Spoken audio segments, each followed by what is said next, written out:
നഗരത്തിൽ നിന്ന് രക്ഷപ്പെടാനായി മരിച്ചതായി അഭിനയിക്കാൻ അയാൾ തീരുമാനിക്കുന്നു.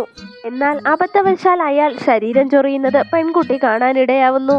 ഉടൻ തന്നെ പെൺകുട്ടി സൈനികരെയും ഉദ്യോഗസ്ഥരെയും അറിയിക്കുന്നു. തൻ്റെ മന്ത്രവിദ്യ ഉപയോഗിച്ച് അനേകം ഈച്ചകളെ അയാളെ പൊതിച്ചിരുന്ന പായുടെ മുകളിലേക്ക് വരുത്തുന്നുണ്ട് അയാൾ. അതിനുശേഷം യുവാവിൻ്റെ സുഹൃത്ത് പട്ടാളക്കാരോട് പറയുകയുണ്ടായി അയാൾക്ക് പ്ലേഗ് എന്ന് പറയുന്ന പകർച്ചവ്യാധിയാണെന്ന്. സൈനികർ അടുത്തേക്ക് ചെല്ലുന്നില്ല എന്ന് ഉറപ്പിക്കുന്നു. എന്നിരുന്നാലും പെൺകുട്ടി തീരെ ഭയപ്പെട്ടിരുന്നില്ല. അവൾ നേരെ മുൻപിലേക്ക് ചെന്ന് ആ പായ ഉയർത്തുന്നു. എല്ലാവരും ആ ശരീരം കാണാതിരിക്കാൻ വേണ്ടിയിട്ട് പിന്നിലേക്ക് മാറുന്നു. പെൺകുട്ടി അങ്ങനെ ചെയ്യുന്നത് കണ്ടിട്ട് ഉടനെ തന്നെ അയാളുടെ സുഹൃത്ത് അയാളുടെ അടുത്തിരുന്ന് കരയാൻ തുടങ്ങുന്നു.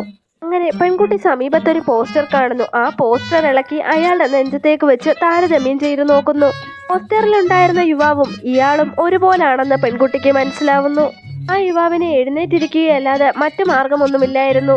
അയാൾ വെറുപ്പോടെ പെൺകുട്ടിയെ നോക്കി.